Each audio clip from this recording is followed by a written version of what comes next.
Boys, welcome to another video on the channel. We are back with some State of Origin tips and predictions, as well as a simulation. I thought I'd kill two birds with one stone here and put our tips and predictions alongside the highlights of a 30-minute simulation between these two stacked packs that we'll be meeting later tonight.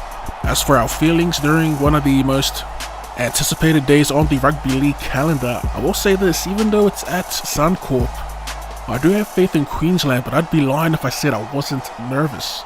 So let's dive into it. First and foremost, looking at changes for both sides. We'll start with the least affected. That is the New South Wales Blues. I say least effective, but they have a huge outs with Latrell Mitchell. Copping an injury, in comes Bradman Best, and an unforced change on their bench with Barnett coming in for Haumole Olakau'atu. Now that change I didn't see coming, and I do think it's a bit of an upgrade to their bench as well. So no real disruptive changes. Yes, they lose Latrell Mitchell, but Bradman Best is a beast in his own right. I'm picturing Mitch Barnett coming off the pine, one of the form forwards in the competition at the moment. Him alongside the aggression of Spencer Lanier. Not to mention Mitch Barnett is a bit of a mongrel himself and is super aggressive and can play in the middle or on an edge. Isaiah Yeo, who is an absolute workhorse and offers speed through the middle as well.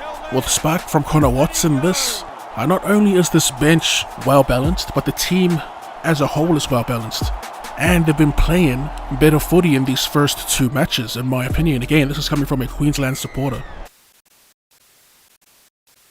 Quick update on the game at the moment. Playing in the background, the Blues are up by two converted tries. Edwards was the first to score, and again Jake scores. But moving on to Queensland, there's been plenty of changes. They've got Selwyn coming onto the right wing, at least I think it's the right wing, with Val Holmes shifting from the centre to the wing. I like him better on the wing. And then Gagai comes in to play right centre. He'll be marking up his Newcastle Knights teammates, Brady Best, and I'll be honest, I wasn't liking his chances against Latrell Mitchell, but I do think he can put the clamps on his teammates in Bradman Best. They've also got a new starting left back row in Kurt Capewell. Huge question marks around that selection. You already know how I felt about his inclusion in the second match.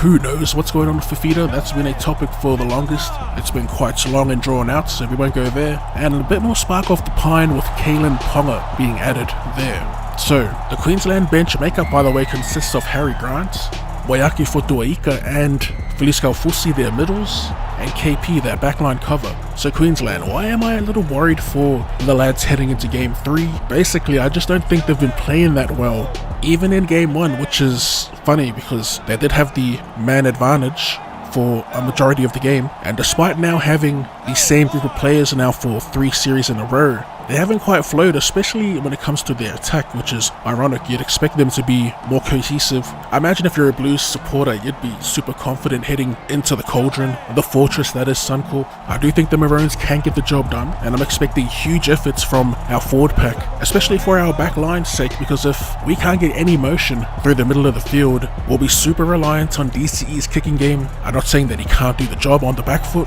We've seen him do it, but they've now got a general play kicker on his level in a Mitch Moses. So yeah, it's going to be an interesting game, and I'm both nervous and excited. As for my tips and predictions, like we've been taking every game this series, I've got Queensland 1 to 12 points.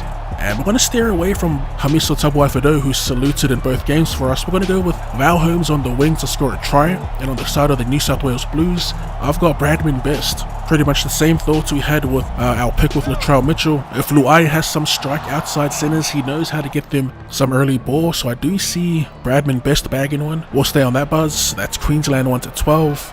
Give me Val Holmes, Bradman Best anytime.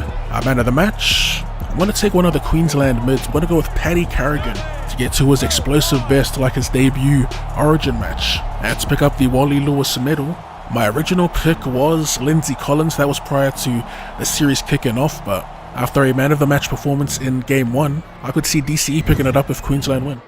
And that's about it for this State of Origin game 3. Little hybrid, a little simulation slash tips and predictions video. The game gave Queensland no hope. They predicted a 20-6 victory for the Blues. Dale Edwards picking up a double and Reece Robson picking up man of the match. As always, if you have any predictions of your own, let us know in the comment section down below. And if you enjoyed the video, be sure to find that like button. And for more rugby league related content or more content in general, go ahead and drop your boy a cheeky sub. Thanks for tuning in, and I'll see you later.